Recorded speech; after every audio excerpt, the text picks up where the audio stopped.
बंद करो ये जय जयकार। ये जय जयकार हमारे क्रोध को और भी भड़का देती है।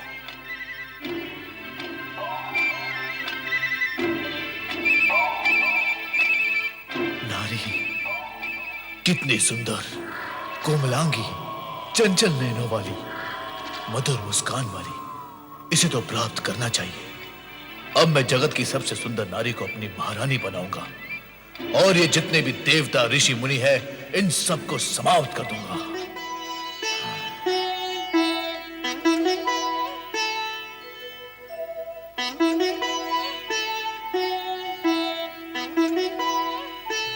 रक्षा करे भोलेनाथ, रक्षा करे भोलेनाथ, रक्षा करे भोलेनाथ, रक्षा करे।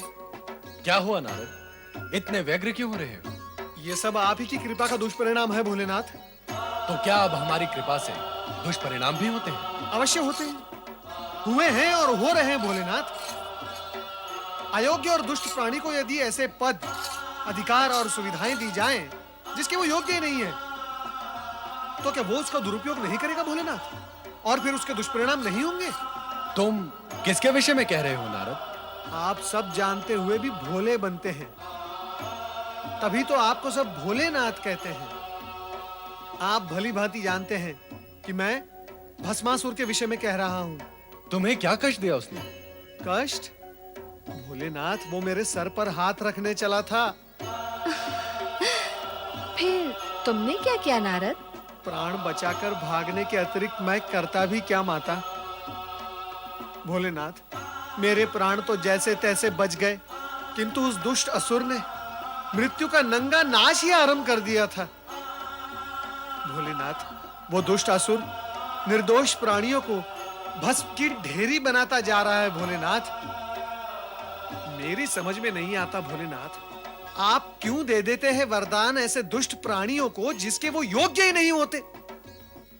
आपकी कृपा और वरदान का कितना अनुचित लाभ उठा लेते हैं ये दुष्ट असुर। माता, भोलेनाथ, मुझे तो लगता है वो संपूर्ण सृष्टि में प्रलय ही मचा देगा। मैंने तो पहले ही कहा था कि ऐसा वरदान पाकर यह असुर उत्पात अवश्य करेगा। इस जगत में ऐसा कौन है जिसने वरदान, अधिकार, पद और सुविधाएं पाकर उत्पात न किया हो? सबके सब आप जैसे कल्याणकारी और भोले भंडारी तो है नहीं भोलेनाथ। पता नहीं क्या स्थिति होगी निर्दोष जन की। चिंता न करो नारद, हम शीघ्र ही इस अनर्थ को रोक देंगे। भस्मासुर, तुरंत उपस्थित हो जाओ।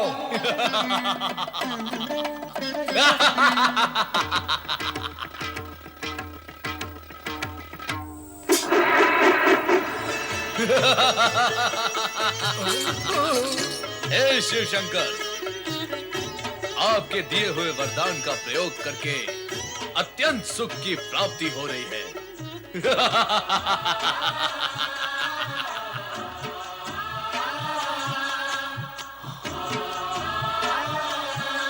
ये सुंदरी कौन है? मुझे इस प्रकार क्रोध से न देखो सुंदरी। क्रोध में तो तुम और भी अधिक सुंदर दिखाई देती हो। मैं ये सोचता था कि मैं अपने शत्रुओं को समाप्त करने के पश्चात जब इस त्रिलोक का सम्राट बन जाऊंगा तो मेरी साम्राज्ञी कौन होगी? परंतु तुम्हें देखने के पश्चात प्रश्न और सोच दोनों ही समाप्त हो गए। आओ, मेरे पास आओ।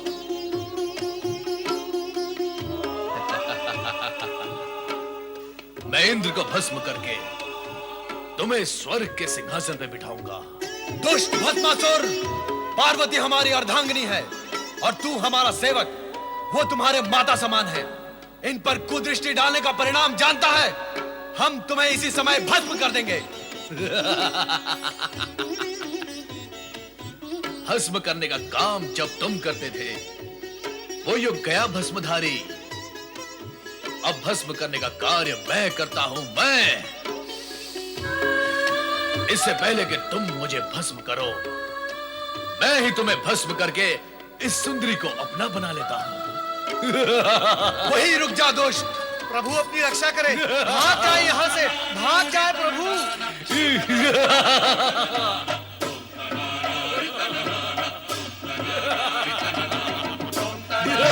भस्मासुर,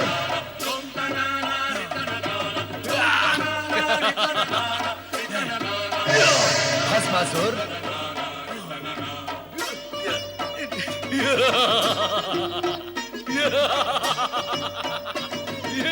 भस्मासुर,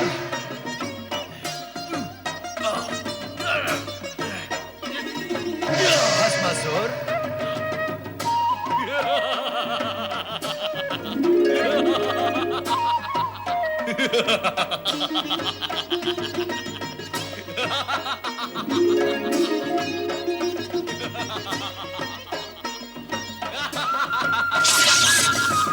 नारायण नारायण।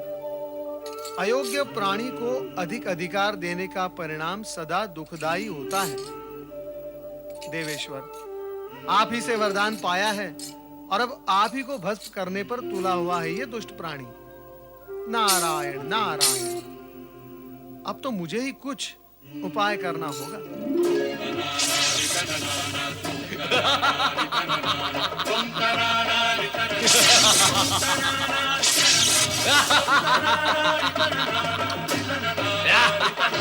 रक्षा करें प्रभु, श्री हरि, प्रभु हमारी रक्षा करें।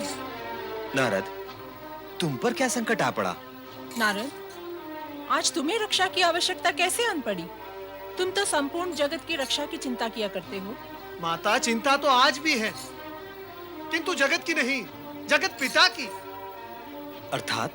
श्री हरि, भस्मासुर को वरदान देकर भगवान भोलेनाथ स्वयं संकट में पड़ गए हैं। वो दुष्ट भस्मासुर भगवान भोलेनाथ के सिर पर हाथ रखकर उन्हें भस्म करना चाहता है। पर नारद, ये भी तो शिवलीला ही है। शिवलीला? श्री हरि, ये कैसी शिवलीला है जिससे प्राण संकट में पड़ जाएं? नारद, शिव ऐसी ही लीला करते हैं कि जगत के सारे प्राणी इस सत्य को जान और मान ले कि अयोग्य प्राणी को अधिक अधिकार और वरदान देने से जगत को दुष्परिणाम भोगने पड़ते हैं। किंतु इस समय तो आप उन्हें दुष्परिणाम भोगने से बचाएं। स्वामी, आपने सदा ही शिव पार्वती को संकटों और बाधाओं से उबारा है। आप शीघ्र ही उनकी सहायता करें। वो तो करनी ही होगी।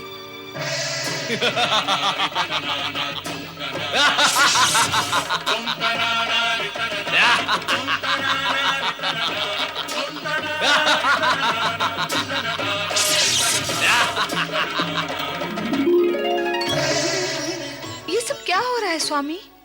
कहां कहां क्या हो रहा है देवी?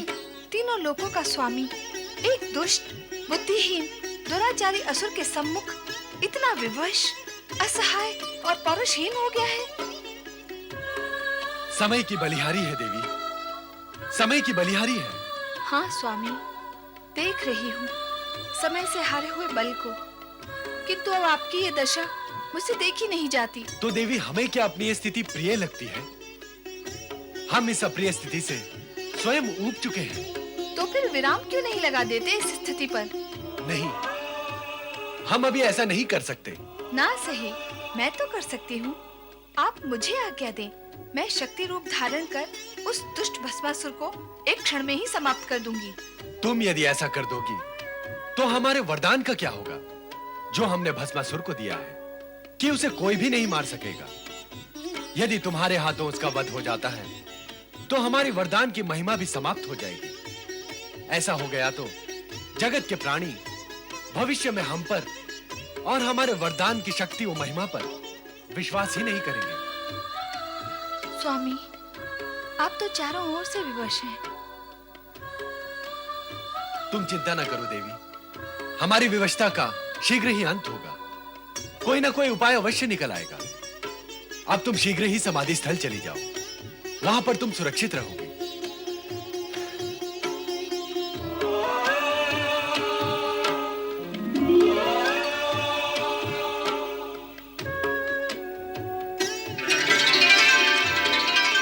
कहाँ है शिव शंकर? कहाँ है महादेव?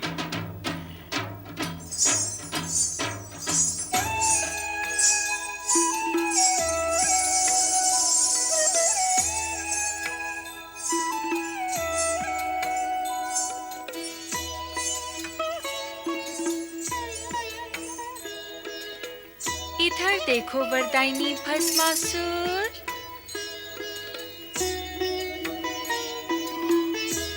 ध्यान से देखो।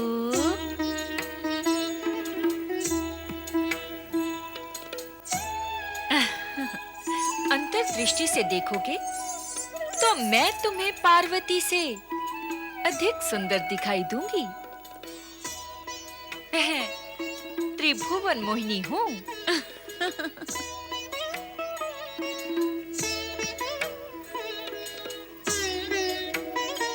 रूप और सुंदरता में मेरी बराबरी करने वाली अन्य कोई सुंदरी इस जगत में नहीं है। मुझे अपनी महारानी बनाकर जगत का सर्वोत्तम सुख भोगो भस्मासुर। मुझसे विवाह करके भस्म करने के इस झंझट से सदा के लिए मुक्त हो जाओ। तुम तो अनुपम सुंदरी हो। मैं तुमसे अवश्य विवाह करूंगा, इसी समय विवाह करूंगा। मैं भी यही चाहती हूँ और तुम भी यही चाहते हो।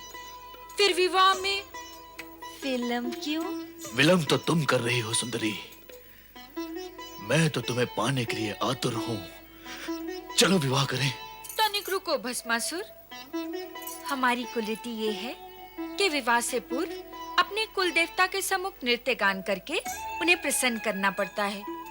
नहीं तो कुल देवता रुष्ट हो जाते हैं और विवाहित जीवन संकट में पड़ जाता है। नहीं नहीं, हमें संकट में नहीं पड़ना है। हम असुर तो दूसरों को संकट में डालते हैं। बताओ, कौन है तुम्हारे कुल देवता और नृत्य कहाँ करना है सुंदरी? आओ।